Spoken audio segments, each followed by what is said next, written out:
Thinking to pick up another language? If so, why not give sign language a go? On the 3rd of March, the World Health Organization held a World Hearing Day where they suggested sign language as one cost-efficient way to mitigate the economic consequences of hearing loss.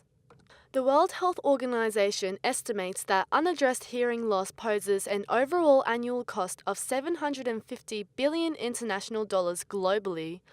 In Australia, people with hearing loss are less likely to be found in highly skilled jobs and were overrepresented amongst low-income earners. Although as many as 6,500 deaf Australians use Auslan, the official sign language of Australia, this is significantly less than the total population of the hearing impaired. Auslan is also the native language of only a minority of deaf signers. In Australia and New South Wales, for example, most kids who are deaf, who don't hear very much in schools, don't necessarily have access to Auslan as a language of instruction. They don't necessarily have access to interpreters in the classroom. Dr. Nicole Matthews is a lecturer at Macquarie University, specialising in research on deaf and disability studies. For instance, I know one mum who's learning sign language with me who's got a deaf son, and she's very much advocates him learning Auslan as a first language. She uses it at home, her family using it, but she doesn't have access to much support in the classroom, the mainstream classroom. So even when kids are born with deaf and who are very interested in learning Auslan and whose family support it, there's not much resources available for those kids to grow up learning Auslan.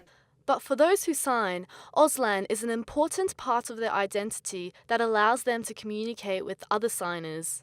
The Sydney Deaf and Hard of Hearing Photographers is one group that brings together deaf and hard of hearing photographers. On their regular meetups, the group shares their passion for photography through their language Auslan. Having the different awareness of portraits and the different ways to take good photos and to capture those images. For me, that's my passion. I just love photography. It's part of art. Alex Niam is a deaf photographer and is a member of the Sydney Deaf and Hard of Hearing Photographers group. The group is the first of its kind in Australia. With 100 deaf and hard of hearing members, it is still growing. Sometimes things will go smoothly and they have access, and sometimes they don't have access. I think it would be highly beneficial if there was more that could be done.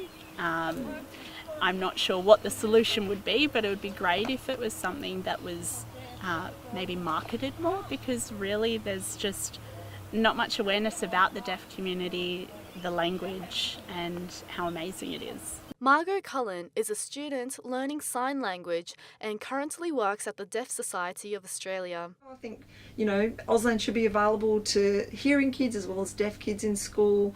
I think that it would be fantastic if older people had access to Auslan as a route to communication if they're increasingly losing their hearing. I think it's a terrific thing for everybody to learn. It seems like Australia's mission now is to make Auslan available to those in need. Emiko Reid, clocking off.